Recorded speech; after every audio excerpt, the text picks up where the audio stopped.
Alhamdulillahirabbil alamin wa bihi nasta'inu ala umurid dunya waddin.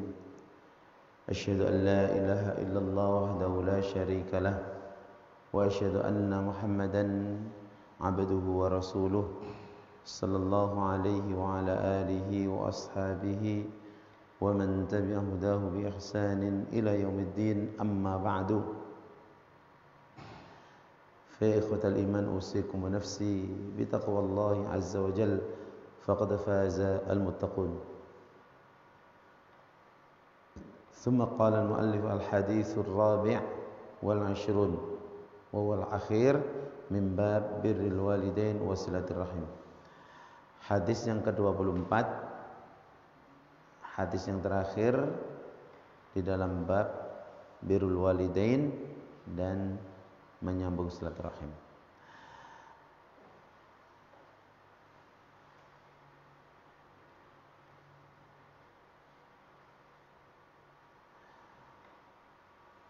Wa 'anil Bara' ibn Azib radhiyallahu anhuma 'anin Nabi sallallahu alaihi wasallam al-khalatu bi manzilatil rawahu Tirmidzi wa qala haditsun sahih. Ini hadis yang terakhir kemarin. Nah, ada tambahan hadis yang atau perkataan Syekh Nawawi, wa fil babi ahaditsu katsiratun fis sahih masyhuratun. Di dalam bab ini banyak sekali hadis-hadis. Dalam kitab sahih juga banyak sekali yang masyhur hadis-hadisnya. Di antaranya adalah hadis Ashabul Ghar. Orang yang masuk ke dalam gua, kemudian pintu gua tertutup dengan batu. Yang bisa menyelamatkan salah satunya adalah karena berbakti kepada orang tuanya, ibunya. Sampai dia selalu mendahulukan ibunya daripada istrinya atau anaknya. Yang menjadi penyebab pintu gua terbuka. Juga hadis Juraij. Hadis apa? Juraij. Yang panjang, yang menceritakan tentang bagaimana dia seorang ahli ibadah yang hanya dalam suatu waktu itu dia sholat sunnah, sholat sunnah, dipanggil ibunya, dia pilih, ya Allah sholatku atau aku penuhi panggilan ibu. Itu sampai 3 kali. Sampai akhirnya karena sudah berulang, ibunya sakit hati. Dan doanya cuma minta kepada Allah agar jangan dimatikan Juraij kecuali dia sudah melihat perempuan pelacur. Dan itu langsung dikabulkan Allah Subhanahu wa ta'ala. Juraij orang yang baik, ahli ibadah. Hanya saja ibunya manggil dia dalam kondisi ibadah. Nah, kita ini sering dipanggil ibu kita ya, dalam kondisi main. Dalam kondisi apa? Main. Itu enggak mau dengar. Coba bandingkan dengan ini. Ini kondisinya ibadah, memang ahli ibadah. Dia kerjanya ibadah terus. Setiap ibunya datang masih ibadah. Datang lagi masih ibadah. Datang lagi masih ibadah. Kalau ada orang tua lihat anaknya ibadah terus senang banget. Tapi kadang-kadang seorang ibu itu pengen dibantu karena memang lemah, butuh bantuan. Ya. Maka jangan buat nangis ibu kita. Ya. Itu kisah hadis Juraij. Waqad sabaqa, dan itu sudah pernah dibahas. Wa ahaditsu masyhuratun fi sahih, dan hadis-hadis yang terkenal juga dalam kitab-kitab sahih. Hadzaftuha, tidak aku masukkan, nanti aku buang. Ikhtisaran, karena memang banyak sekali. Ini aja sampai 24 hadis. Bab tentang berbakti kepada kedua orang tua itu sangat banyak. Wa min ahammiha, dan di antara yang paling penting hadis Amr bin Abbasah. Adalah hadis Amr bin Abbasah, ini hadis yang terakhir, radhiyallahu anhu, hadis yang at-tawil, yang panjang. Al-mustamilu ala jumalin katsirah, yang mencakup permasalahan yang banyak, kalimat-kalimat yang sangat banyak. Min qawaidil Islam, daripada qawaid atau kaidah-kaidah Islam, wa adabi, dan adab-adab Islam. Kata Syekh Nawawi, wa sa'adhkuruhu bitamamihi insyaallah taala fi babir raja, dan saya akan menyebutkan dengan sempurna insyaallah di dalam bab ar-raja. Bab apa? Ar-raja. Qala fihi, Syekh Nawawi mengatakan di dalam hadis tersebut disebutkan, dakhaltu 'ala nabi sallallahu alaihi wasallam, aku masuk bertemu Nabi sallallahu alaihi wasallam di Makkah. Siapa aku tersebut? Amr bin Abbasah, ya. Amr bin Abbasah radhiyallahu anhu bertemu Rasulullah sallallahu alaihi wasallam. Yakni fi awalin nubuwah, yaitu ketika Nabi diangkat menjadi Nabi. Diangkat menjadi Nabi. Faqultu lahu, lalu aku bertanya. Amr bin Abbas ini ketika belum masuk Islam, masih awal kenabian. Apa bertanya? Ma anta, siapa anda ini? Qala nabiyyun. Nah, berarti kan belum kenal, belum masuk Islam waktu itu. Saya seorang nabi. Faqultu, wa ma nabiyyun? Apa itu nabi? Qala, Nabi menjawab, arsalanillahu ta'ala, Allah subhanahu wa ta'ala telah mengutus aku. Faqultu, aku bertanya lagi, bi ayyi syai'in arsalaka? Dengan apa Allah mengutus anda? Qala arsalani bisilatil arham wa kasril awthan wa ayyu wahidallahu la yushraku bihi syai'un. Wa dzakara tamamal hadis wallahu alam. Aku diutus oleh Allah Subhanahu wa taala dengan membawa syariat silaturahim, menyambung silaturahim, dan menghancurkan berhala. Menghancurkan berhala dan mentauhidkan Allah Subhanahu wa taala, tidak menyekutukannya. Tidak menyekutukannya.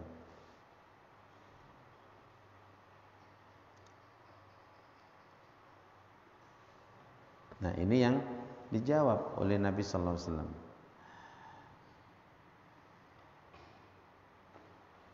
Jadi dari hadis-hadis yang disampaikan, termasuk yang terakhir ini, sangat penting sekali. Di awal-awal Nabi menyampaikan tentang wajibnya untuk menyambung silaturahim. Karena memang penting sekali kita menjadi kuat.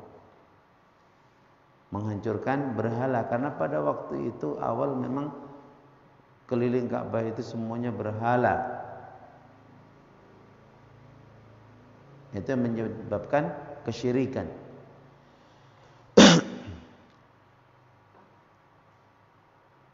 Dan itu kalau orang-orang kafir Quraisy ditanya, mereka bilang, kami tidak menyembah mereka kecuali untuk liyuqarribuna ilallahi zulfa, untuk mendekatkan diri kepada Allah. Itu jawaban orang-orang kafir Quraisy, artinya kesyirikan. Yang diperangi betul-betul kesyirikan. Ya. Nah, dari hadis-hadis bab ini semuanya memberikan suatu faidah, dan di antaranya yang paling penting di dalam agama ad-din adalah satu, ifradullah ta'ala bil ibadati wat ta'ati wa adami al-isyraki bihi. Pelajaran yang sangat penting dari semua hadis yang dibaca adalah betul-betul hanya mentauhidkan Allah Subhanahu wa taala dalam beribadah dan taat. Taat, sekali lagi, ibadah ini hanya kepada Allah Subhanahu wa taala. Wa adamil isyrak bihi, dan tidak boleh mensekutukannya berbuat syirik. Bi jami'i anwa'i syirk, dengan berbagai macam bentuk kesyirikan. Baik itu syirik di sini sawaun kana syirkan jalian, syirik besar, syirik yang nyata, ya seperti di awal kenabian ingin menghancurkan berhala. Berhala macam-macam.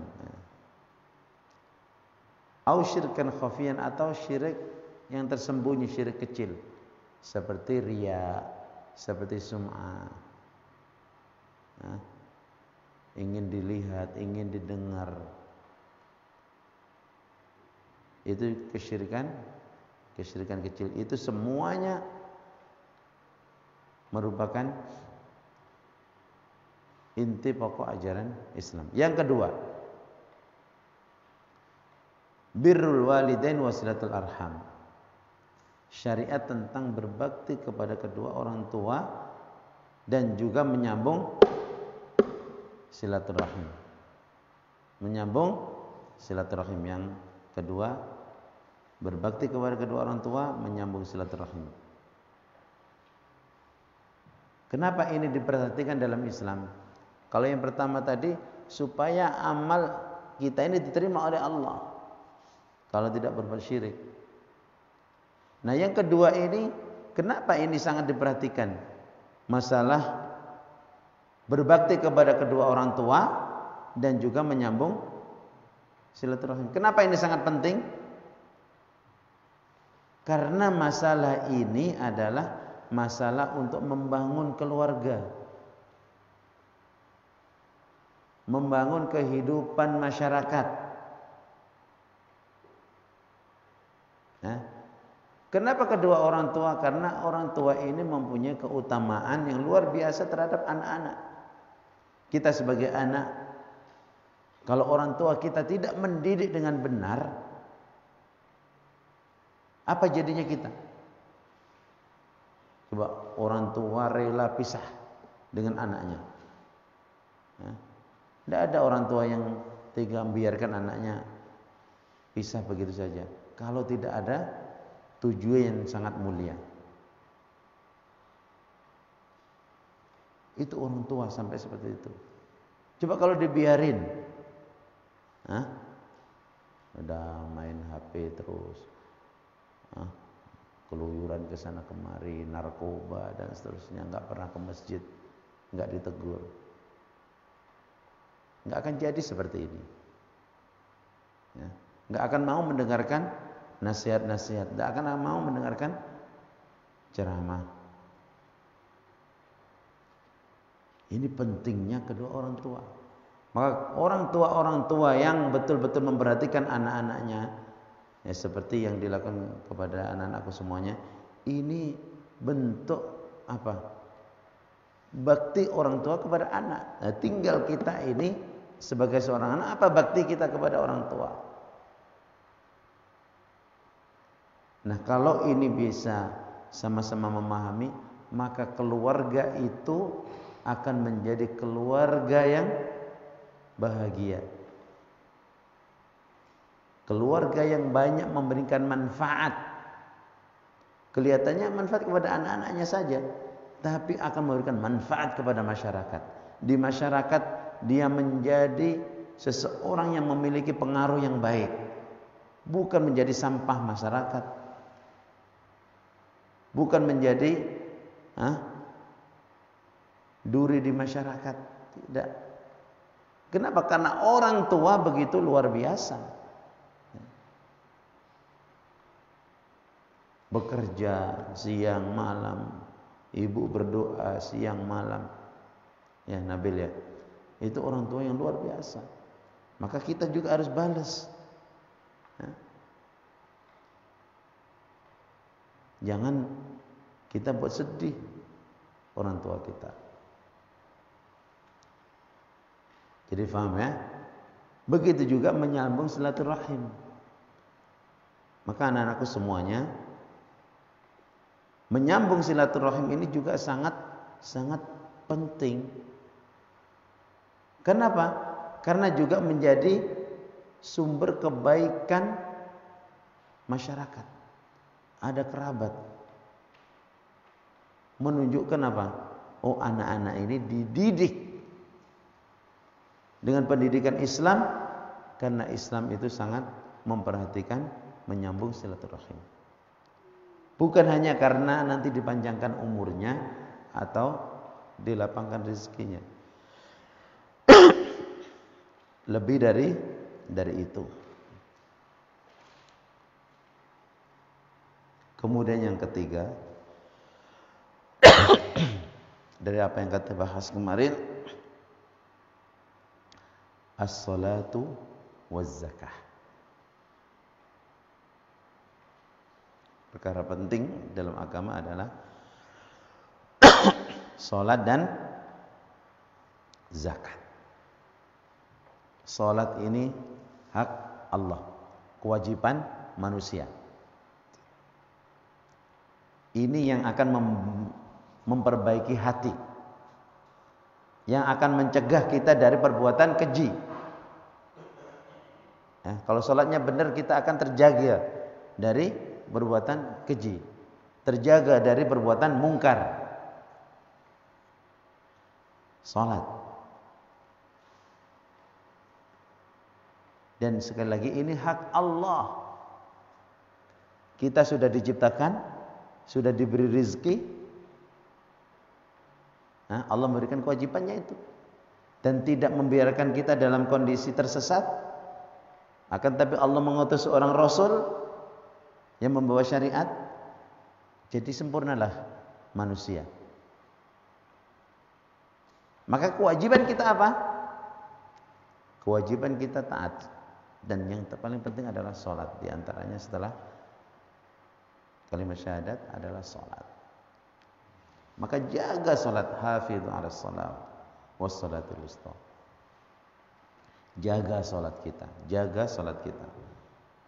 Maka kita akan menjadi pribadi yang mempunyai pengaruh luar biasa nanti. Kenapa? Terjaga dari perbuatan keji dan mungkar. Ya. Waz-zakah, kemudian zakat. Syariat yang terpenting juga zakat. Zakat ini hak siapa? Hak orang-orang yang tidak mampu. Ya. Kewajiban siapa? Kewajiban orang-orang yang mampu. Bagaimana Islam mengatur? Kalau ini berjalan, maka masyarakat betul-betul masyarakat yang saling tolong menolong. Akan menjadi masyarakat yang luar biasa. Maka anak-anakku semuanya punya cita-cita, semuanya harus menjadi seorang muzakki. Ya? Jadi seorang hafid, tapi seorang hafidnya muzakki. Doa, ya. Ya, doa, ya Allah, aku jadikan aku seorang hafid yang muzakki, yang bisa mengeluarkan zakat. Siapa yang bisa mengeluarkan zakat? Yang punya uang, yang punya harta, yang Allah lapangkan, yang bisa membantu, gitu ya, bisa membantu saudaranya yang lain. Dan itu sekali lagi kewajiban orang-orang yang kaya. Oleh karena itu kita mohon kepada Allah di akhir bab ini agar Allah senantiasa memberikan taufik kepada kita. Ucapkan amin. Berikan taufik kepada kita semuanya, ya, untuk bisa melaksanakan ajaran-ajaran agama tadi yang sudah disebutkan, yang pokok-pokok. Kenapa? Karena di dalam melaksanakan ajaran agama yang sudah disebutkan tadi, sa'adatud darain, itu akan mendapatkan kebahagiaan ad-darain di dua darain, tempat, artinya di dunia dan di akhirat. Ya. Taatlah kepada Allah, jangan berbuat syirik. Dengan berbagai macam bentuk syirik tinggalkan, dan tinggalkan berlaku syirik. Kemudian dengan orang tua, dengan silaturahim, kemudian dalam amal ibadah, salat dan zakat. Ustaz selalu berdoa mudah-mudahan anak-anakku semuanya sekali lagi menjadi manusia-manusia yang dilapangkan rezekinya dan bisa menjadi seorang muzakki. Amin ya rabbal alamin. Dari sini selesai bab berbakti kepada kedua orang tua dan syariat silaturahim. Yang berikutnya bab tahrimul uquq wa qati'atir rahim. Bab yang menjelaskan tentang haramnya durhaka kepada kedua orang tua dan haramnya memutus silaturahim.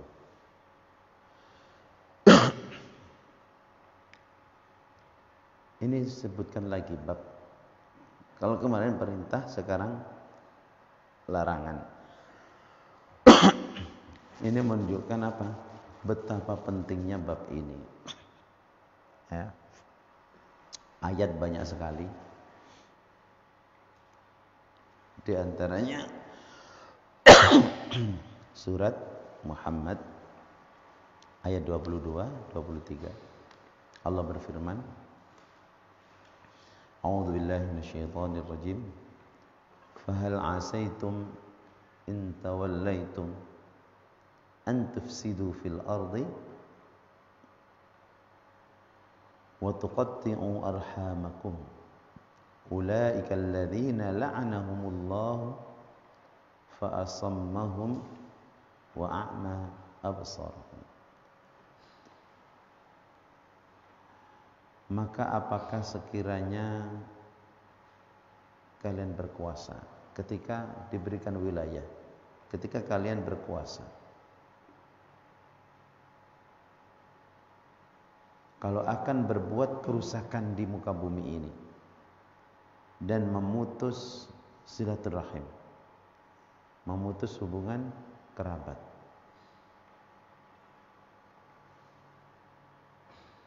jadi perhatikan, kalau diberikan kekuasaan, berbuat kerusakan di muka bumi ini dan memutus hubungan kerabat silaturahim. Siapakah mereka itu? Mereka itu adalah orang-orang yang Allah laknat. Yang Allah laknat, yang Allah kutuk. Artinya kalau Allah melaknat itu Allah jauhkan dari rahmatnya. Ya. Orang yang Allah jauhkan dari rahmatnya. Fa'asammahum, maka Allah buat mereka tuli. Teriak kebenaran di telinganya enggak kedengeran. Wa a'ma absarahum, dan Allah butakan matanya. Di depan melihat kebenaran Allah butakan. Waliyadzubillah. Kalau sudah seperti itu, apa yang diharap? Ya. Dan juga firman Allah di dalam surat Ar-Ra'd ayat 25. Ini masih tentang larangan durhaka dan memutus silaturahim. Apa kata Allah? Walladzina yanquduna 'ahdallahi min ba'di mitsaqih wa yaqta'una ma amara Allahu bihi an yusala wa yufsiduna fil ard ulaika lahumul la'natu wa lahum su'ud dar. Dan orang-orang yang quduna adal, melanggar janji Allah setelah imba'di mitsaqi, setelah diikat dengan kuat.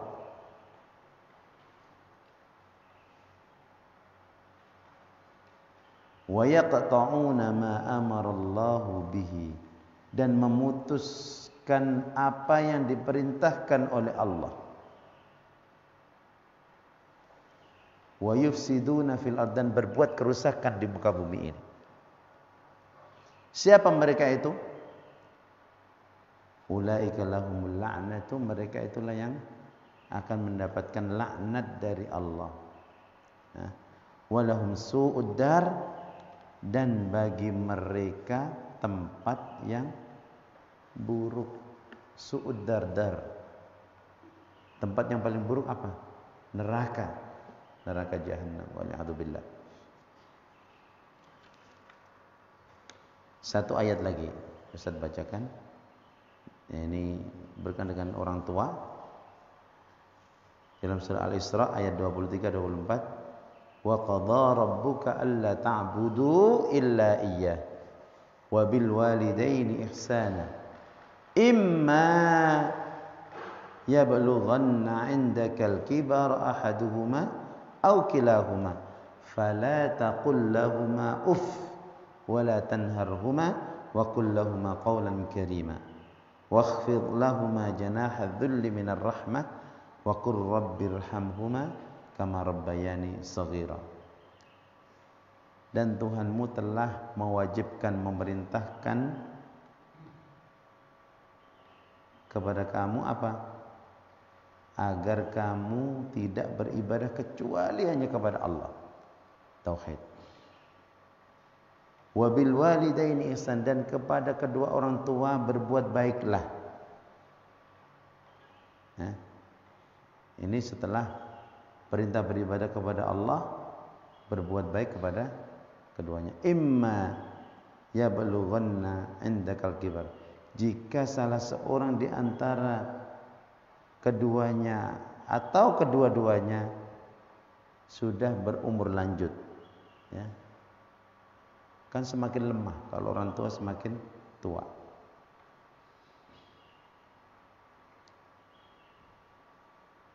Fala taqul lahumā uffin, jangan sekali-kali mengucapkan ah.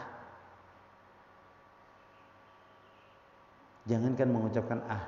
Kalau hadis Jurat itu diam saja. Karena milih sholat atau panggilan ibunya, itu aja sudah tidak boleh, gitu ya. Maka di redaksi dalam Al-Quran, fala taqul lahumā uffin, jangan kamu ucapkan ah. Ibu ini baru juga pegang HP sudah di ah. Baru juga main, jangan sekali-kali, ya. Wala tanharhuma, apalagi membentaknya. Ya, Nabil ya. Apalagi jangan sampai teriak di depan orang tua kita. Ibu ini tidak tahu ini. Jangan sampai ya, mengucapkan padahal melanjutkan melaksanakan perintah ibunya juga. Lagi main nih, dipanggil, Nabil, tolong ini. Mama ini gak tahu, lagi main. Tapi tetap sih melaksanakan. Itu aja sudah nggak boleh, apalagi sampai membentak gitu ya. Wa qul lahuma qawlan karima, dan ucapkan kepada keduanya perkataan yang mulia, perkataan yang baik, ya, perkataan yang menyejukkan hati orang tua, perkataan yang tidak membuat sedih ibu kita. Wakhfid lahuma janahadzul, dan rendahkanlah ya, dirimu terhadap keduanya. Sayangilah dia dan berdoalah, ya Rabb, sayangilah mereka berdua sebagaimana mereka itu mendidikku di waktu kecil. Nah, sekarang kan merasakan anak-anakku semuanya dididik oleh orang tua. Coba jauh-jauh diantar ke pesantren, jauh-jauh ingin anaknya punya akhlak dan punya hafalan Quran. Pisah ya, dari anak karena ingin mendapatkan tujuan yang sangat mulia, menjadi anak yang berguna, anak yang banyak memberikan manfaat ya. Mulai manfaat kepada kedua orang tuanya ya. Setiap anak-anak membaca ayat, setiap guru dapat kebaikan. Setiap kebaikan itu bisa untuk kedua orang tua kita. Nah, seperti itu. Nah, ini beberapa ayat, dan insya Allah besok kita akan baca hadis-hadis tentang larangan haramnya berdurhaka dan juga memutus silaturahim. Saya kira cukup. Aku qouli hadza wa astaghfirullah li wa lakum. Assalamualaikum warahmatullahi wabarakatuh.